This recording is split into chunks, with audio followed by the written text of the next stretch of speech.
Hey everybody, welcome to Not Financial Advice. It's my YouTube channel where we discuss my investment portfolio and the individual stocks or ETFs that comprise it.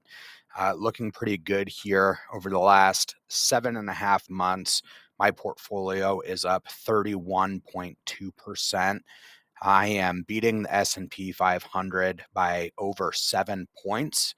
And that's pretty remarkable to me. I'm proud that I got here.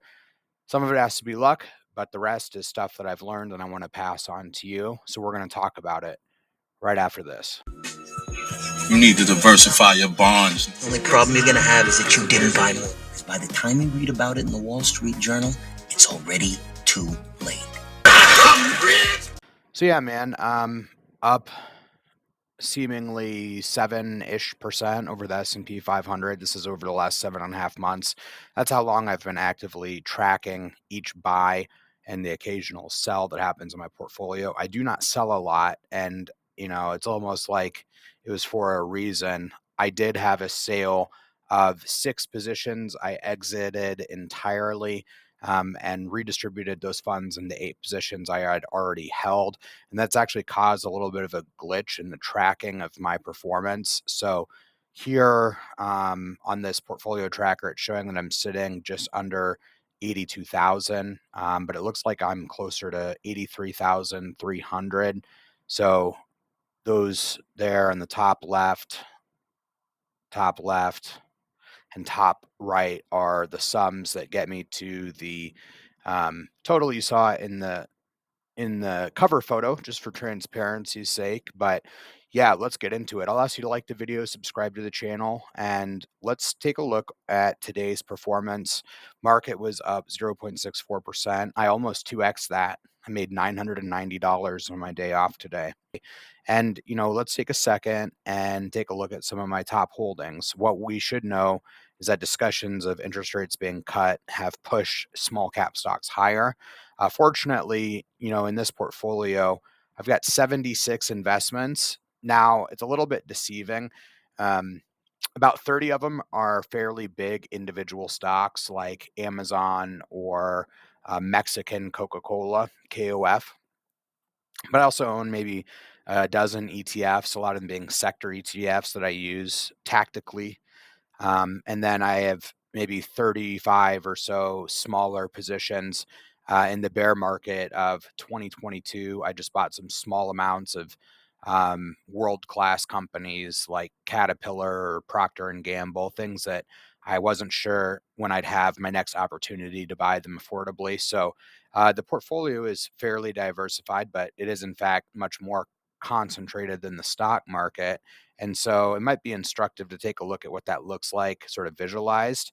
So my biggest holding here is the total United States market in sort of a mutual fund. So that's through a past employer, but that's 22% of all my money. And then I have my bigger holdings. You can see them here and read for yourself. Amazon is 9%, so on and so forth. There's Coinbase, which is a pretty big holding through appreciation. Google has appreciated a good amount. Smith & Wesson, I've bought diligently as it's gone down, but moving big in the last few days. Not surprising, I guess. Netflix has appreciated. VBR is appreciating aggressively in the last week and has been on a good glide path for the last 6 months. This is Winnebago. That's been hard, but above you have Vanguard Large Cap Growth ETF, Visa, Apple, Cummins, the engine manufacturer, Williams Sonoma, the company that sells French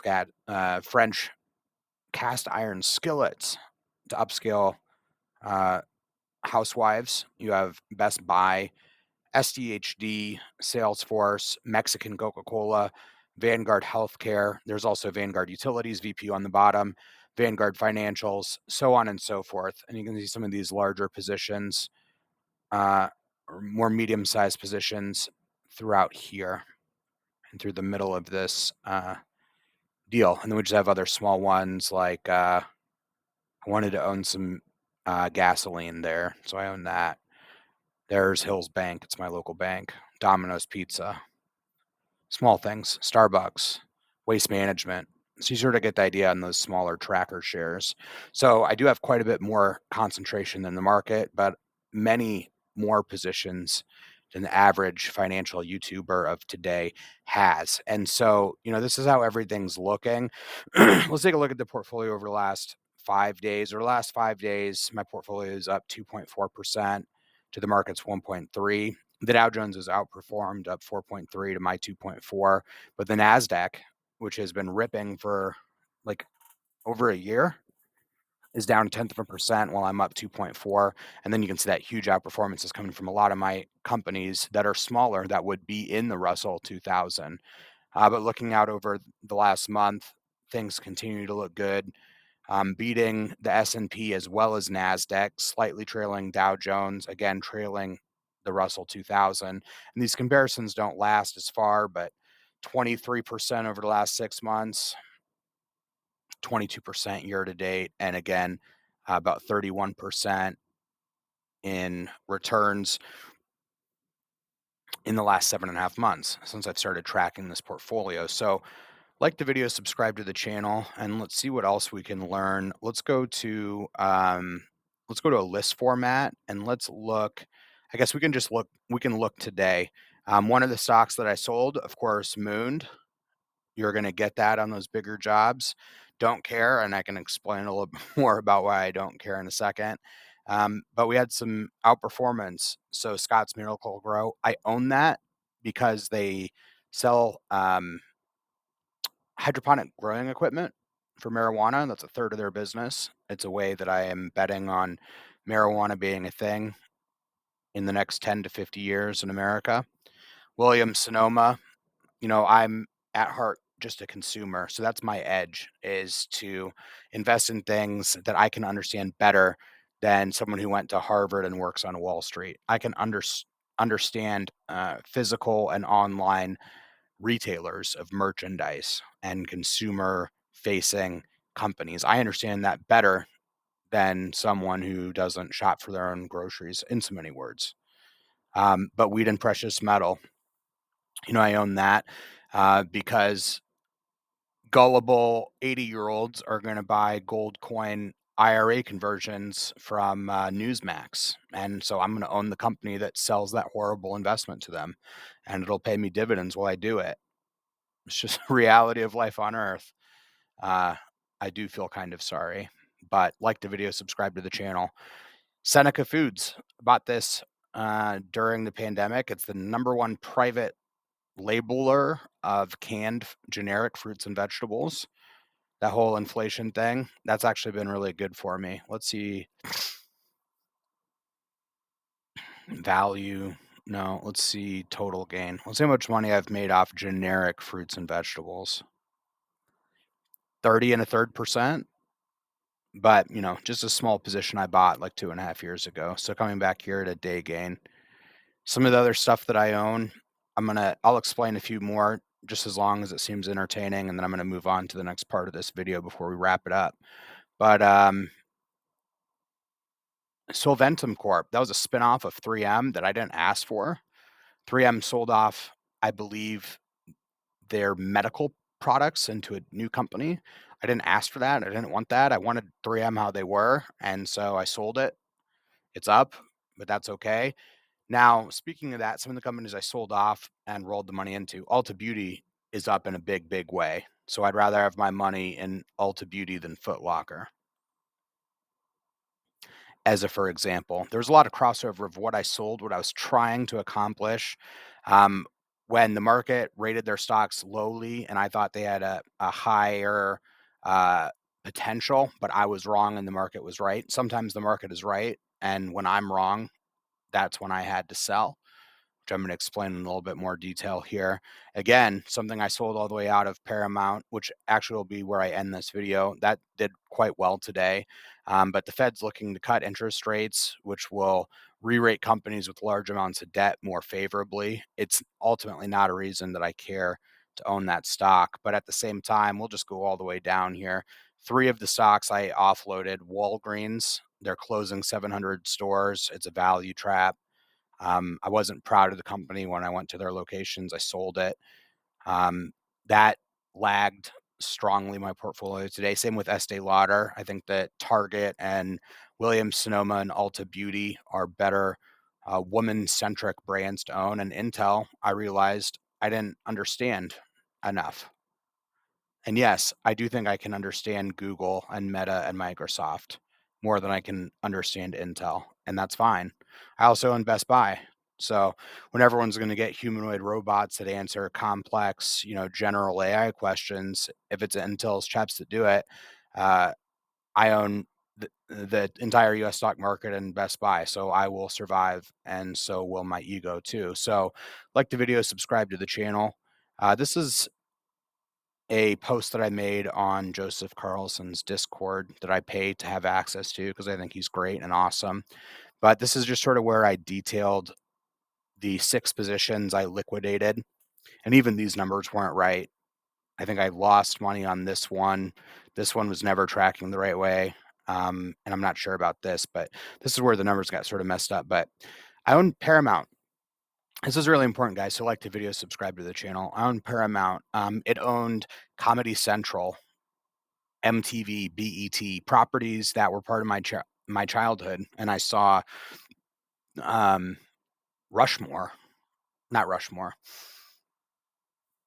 the cowboy show, Yellowstone. I saw Yellowstone on there. I loved it.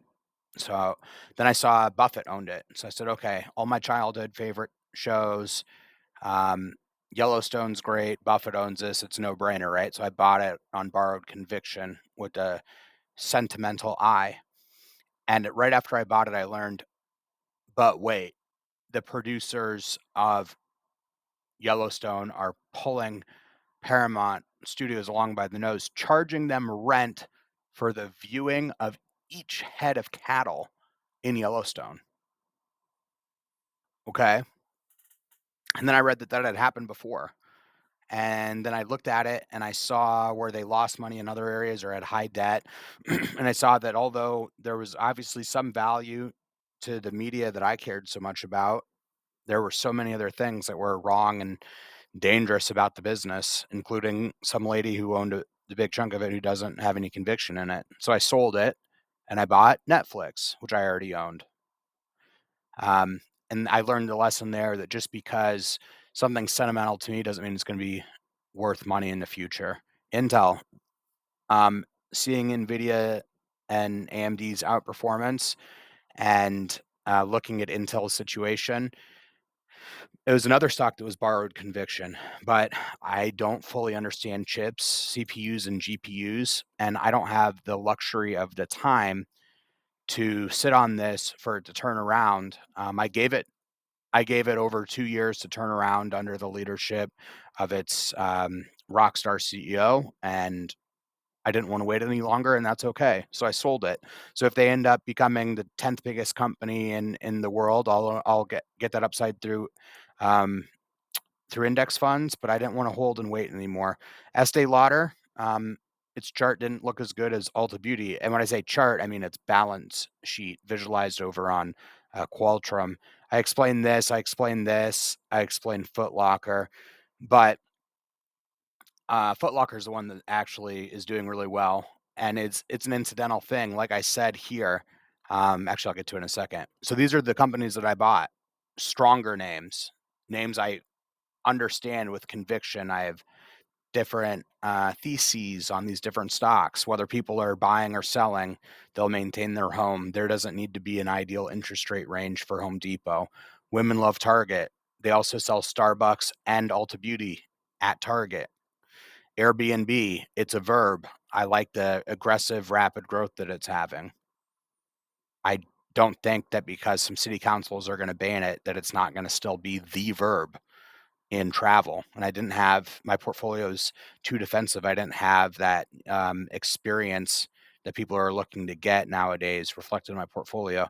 But TJ Maxx, I'd rather own that than Foot Locker. I think a mom buying her son 3 new sets of sweatsuits and basketball shorts is more reliable um, than a food court gangster buying a pair of white Air Force Ones.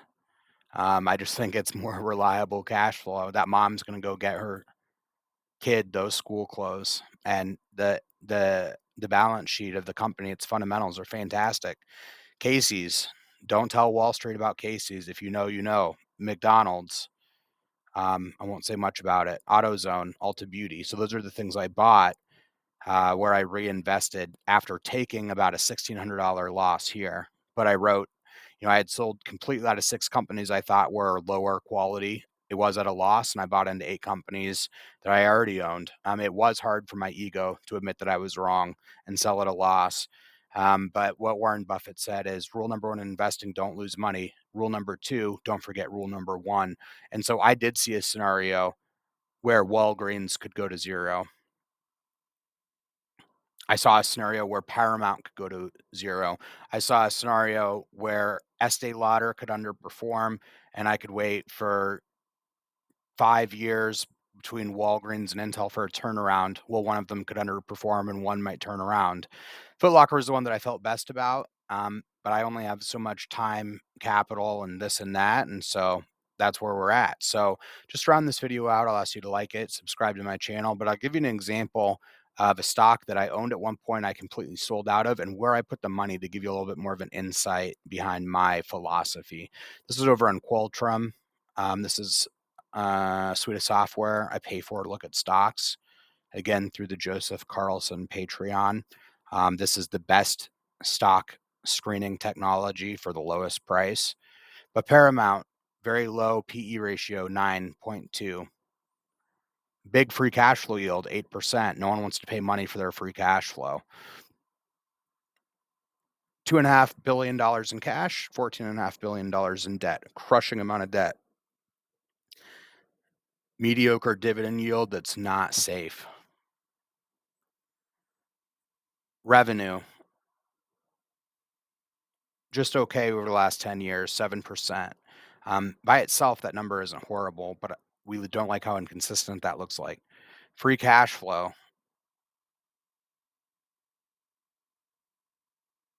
doing worse, worsening free cash flow. Earnings per share over the last 10 years, worsening. And most importantly, declining returns on capital employed along with share issuance and dilapidated profit margins. Sold it. Now, contrast that where I reinvested my funds. Netflix, very high forward PE ratio, a very respectable 2.3% free cash flow yield. People desire these cash flows through this company. They seem to be safe and increasing. But let's just look at cash and debt. Here, Morgan Stanley thinks this is going to be worth $780, so people bought more of it. That's cool. So, like we just said here, let's look at the cash and the debt position. There's the cash and debt position. Doesn't look that bad. In fact, I see their debt coming down while their cash is going up. So in fact, it looks pretty good. But we can see why I initially owned this company and why it made more sense to fully invest into it with those other dollars. Revenue growth, 16% over the last 5 years. You can also see earnings per share, 35% over the last 5 years growth. Increasing returns on capital. The company is able to reinvest into itself at increasing profitability. There's momentum behind this and an increasing profit margin. Bottom line, 16, 17%. That's fantastic. And so are you. So thanks for watching this video till the end. Again, my name's Sean. This is not financial advice, and I will catch you on the next one.